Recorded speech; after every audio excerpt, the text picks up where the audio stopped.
Hi, I'm Rachel, and this is What Works for Me, a channel where I talk about lessons I've learned and things that I do in my life in different areas to be what I feel like is successful, in the hopes that something that I have learned will help you.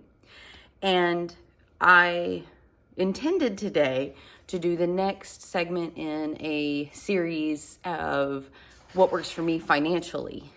Today I was going to talk about the budget, our budget, and the way that we do that. But I have a practice where every morning I am reading one of the essays from this book. And my pup just walked up, so she might. Hey, Hazel. Do you want to say hi? Hi, Hazel. Oh, you're a good baby. You're a good baby. Okay, I'm almost done. So every morning I read an essay out of this, and then I write just a little excerpt of it. And oh, that's a good stretch.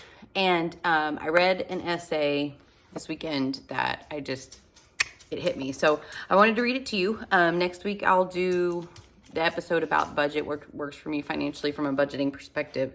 But this just rings so true that I feel like if you're following this channel, this will help you get a better perspective of me.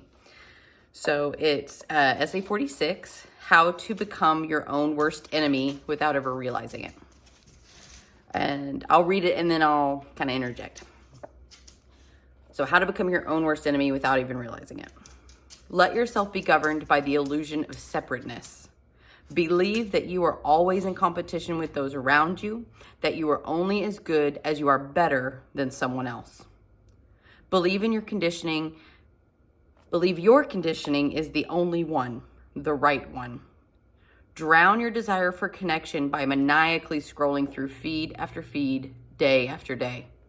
Live your life waiting for someone else to make you feel love. Put it all in their hands and condemn them when they don't perform. So this is resonated with me because of my codependence. So I have done a segment I'll do of what works for me around therapy and seeking help. But I have done work to overcome codependence. And for me, that felt like bending over backwards to people please and then being mad when the person that I've bent over backwards didn't stand me up straight. And so that's what this felt like. I was my own worst enemy when I depended on other people to make me feel loved and valued, and then I condemned them when they didn't. And so you're like, okay, cool, well, where does love come from? So another book I read by Don Miguel Ruiz, so he is a writer. He's written the 4 Agreements, he wrote The Mastery of Self, and he teaches Toltec wisdom. And there's a third book called The Mastery of Love, which talks about your heart and your ability to generate love and how that is where love comes from. That people don't give you love. You experience love, and you experience it either generated by another person or generated in yourself, but you always have that. So lots there. I'm sure I'll come back to Don Miguel Ruiz when I kind of get into that self-development and self-love, what works for me. But that was a way to be your own worst enemy, is to believe that you're not enough on your own, that there's something in this world that will save you and can and should. Believe that marriage licenses mean love, job titles mean success, religion means goodness, and money means contentment. Trust fully in the powers that be and let them teach you how to let your fear control you.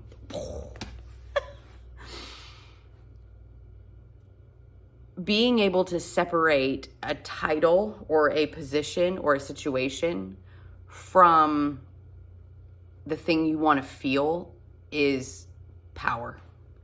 Being able to know that you are loved without a marriage license, know you are successful without a job, know that you are good without the dictates of a religion, know that you can be content without gobs and gobs of money. That feeling away is different than having a thing. Before you get to that realization, it is really easy to be your own worst enemy and beat yourself up for not having the things that you think you want. Okay. Don't let yourself feel anything other than what other people say it's okay to feel. Now, I have to tell you, so I get messages in threes, and this last week is really what made me feel like I needed to share this with you guys. I had a friend tell me that you can feel your feelings and you're the only one who has to be okay with that. Just the feeling part, right? Like you can have the feelings you have and you're the only one that has to think that those feelings are okay. And so you can be your own worst enemy by not letting yourself feel anything other than what other people say it's okay to feel. I don't know, that just clicked a light bulb in me, and I'm practicing feeling things and being okay with them. And then if I decide to share my feelings with other people, knowing that it's okay if they're not okay with it. I'm not wrong for feeling something that someone else wouldn't feel or wouldn't feel in my situation or doesn't think I should feel. If your life looks good from the outside, don't take the liberty to say it doesn't feel good on the inside. Act only in accordance with what will make sense to other people. Be your own worst enemy and do that. Make the most important facet of your existence being palatable to anyone and everyone else. Trick yourself into thinking that kind of numb safety is happiness. As a people pleaser, that was my billboard. Make your sole focus being palatable for other people. Because that was success for me in my people-pleasing era. And it is a numb safety because you don't really have to visit yourself. You can gauge all of your worth and all of your whatever based on if other people are cool with you. Hate yourself for still caring about Hate yourself for still caring about the person you aren't supposed to care about anymore. Shame yourself until you're completely suppressed everything you feel. Spend days and months and years checking their status updates and new pictures in search of something, anything, that justifies the feelings you just want to kill off. Tie yourself in mental knots trying to get your head and your heart to coexist. Make caring a bad thing and make loving worse. That's just crucifying yourself. But I understand. I've been there. I've done that, where I just searched for reasons to hate someone that I still cared about because I just wanted to crucify the caring. Assume that the line between good and bad runs between religions or races or creeds or nations rather than in each human heart. Disregard our universal capacity to drown in our own denseness. That's something I've had to come to terms with, is that good and bad are in me. Meaning, I assess the meaning of good and bad based on my life experience and the things I've been taught. I grew up in the church. I grew up in a Southern Baptist church. So I have that particular foundation. But I also have a lot, millions of interactions with humans. And as I've spent time with myself, I come to understand that I know in my soul where the line of good and bad is. And I'm still unlearning the shame that came with a background of believing that I was evil from birth.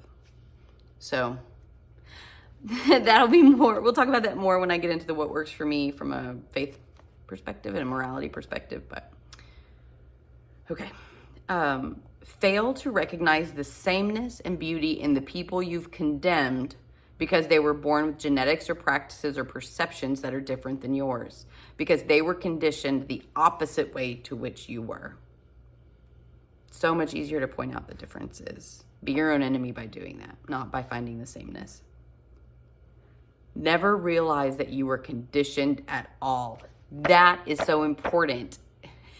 If you don't have the opportunity to step back from your childhood, to step back from your life and realize that so much of this was put into you through the people that you've been around, the books you read, all the things that you are conditioned. That's why influencers work, is because they show you and tell you about things that influences your behavior. So if you've ever been influenced by an influencer, if you've ever emotionally engaged with the news story, it's conditioning. So be your own enemy by thinking that you are the way that you are because you are, and not realizing the role that conditioning could have played. Believe that you are your thoughts, that you are your emotions, rather than the being observing those. Never realize the constant stream of conversation you hold with yourself.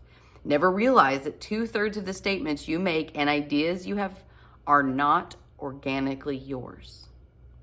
Whose voice is in your head? I can identify at least 3 or 4.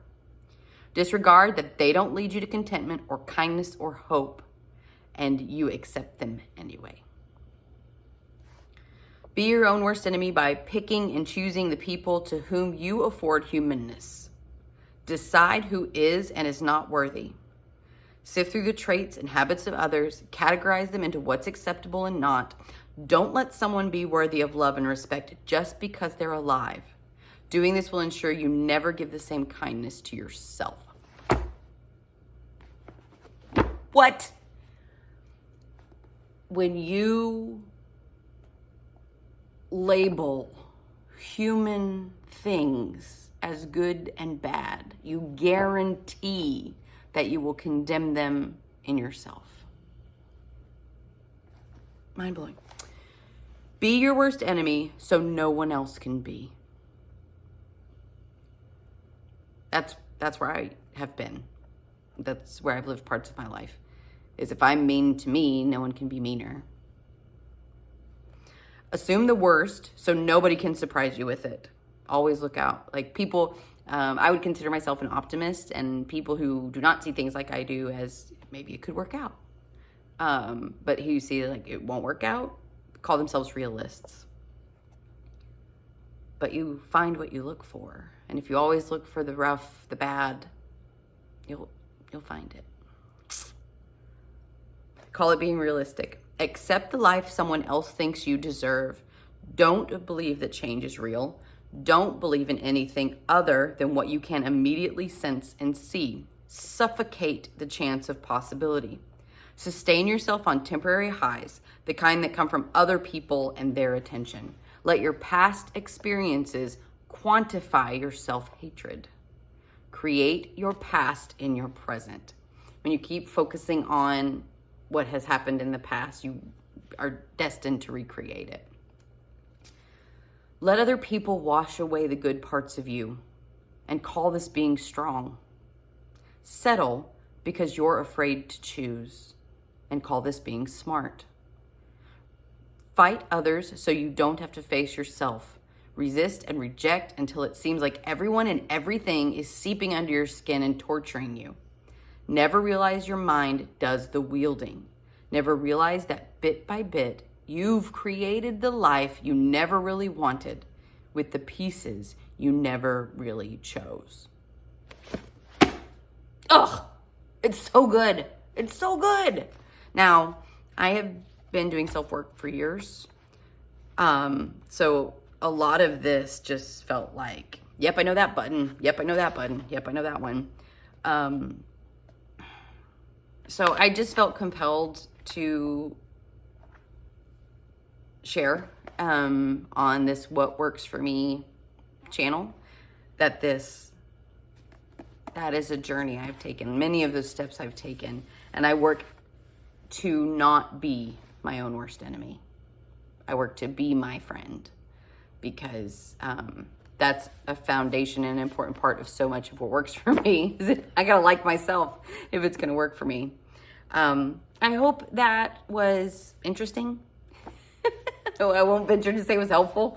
But next week I intend to pick back up with the works for me financially and talk about my journey to having completed a monthly budget since April of 2017, every single month.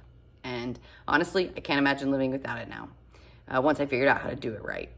And by right, I mean in a way that doesn't feel like a straitjacket. If you're still with me, I appreciate it. I hope you have a great day, and I'll see you next time.